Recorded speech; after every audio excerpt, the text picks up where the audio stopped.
I have got a project here.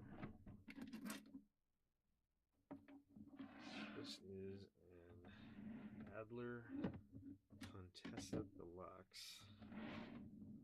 And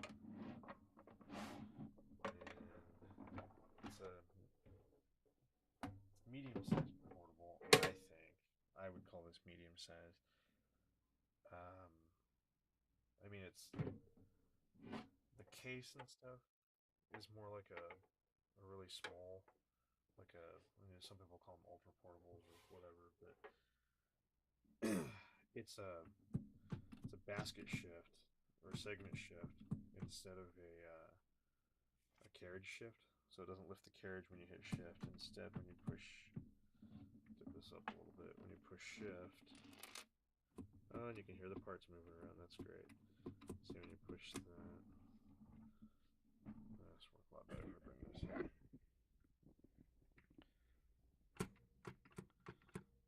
So that's how the shift works.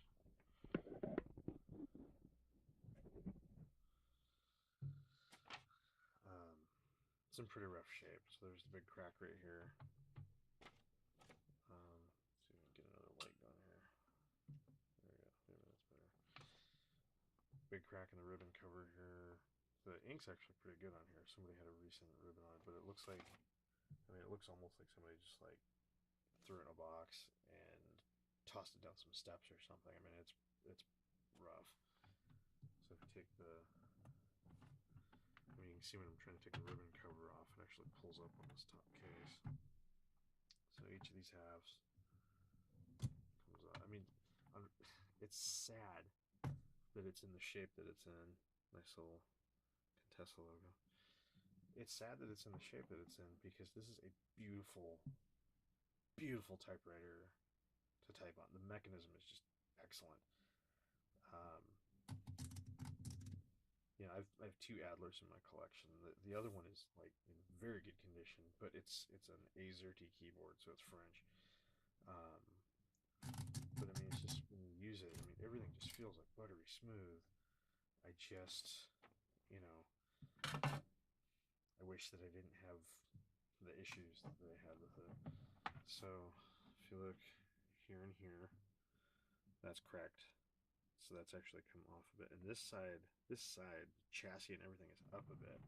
And I don't know exactly what caused that. Get in around in here. I don't know how well you can see down in there. That's weird with the tripod. Down in here, it's actually up a little bit. If you see the foot popping up into the case. This is supposed to be under the metal that's back there. I don't know if you can see that. And it's not. It's not under it.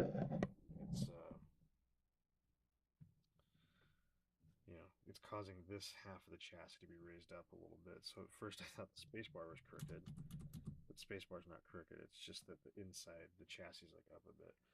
And on either side, in here, get this over here, you can see that's the boss that's down under here is completely snapped off of the bottom case. The bottom case on this, unfortunately, with this typewriter, there's a lot of plastic.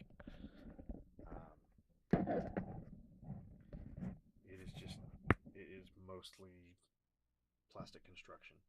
The guts, the mechanics, the mechanicals, they're all nice quality, but the housing is just, it wasn't, I think it was designed to be less expensive to manufacture. Because like I said, it just feels nice. The one thing that's kind of weird is if you watch the ribbon vibrator when you type, and the keys are sticking through, I need to fix that. But when you select the L right here, watch the ribbon vibrator actually goes kind of like it curves up that way. So anyway, so this one's going to be a pretty good project. Top case appears to be in pretty good shape. It needs to be cleaned up a little bit, but it's not, the latches are metal, so I don't have to worry don't have to worry about that. The buttons are still working for that. But, yeah, gonna take a little bit of work to get her back to how she originally was. Now, what I might do, what I'd consider doing, the bottom case, the only thing I really need to fix with the bottom case is I need to get the screw bosses fixed so that the top goes back down into it.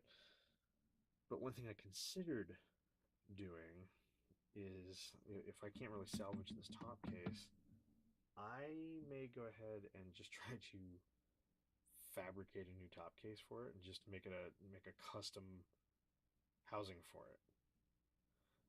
I'll save the bottom case because the bottom, like the oil pan, that's what the back of the case, the top case, this groove right here goes into this groove right here in the back. So on the bottom there. Anyway, well, that's about it for this one. I don't know when I'm going to get around to it, but I got to clean the segment and everything down. There's a little tiny bit of rust and corrosion down here, but should make for a fun little project.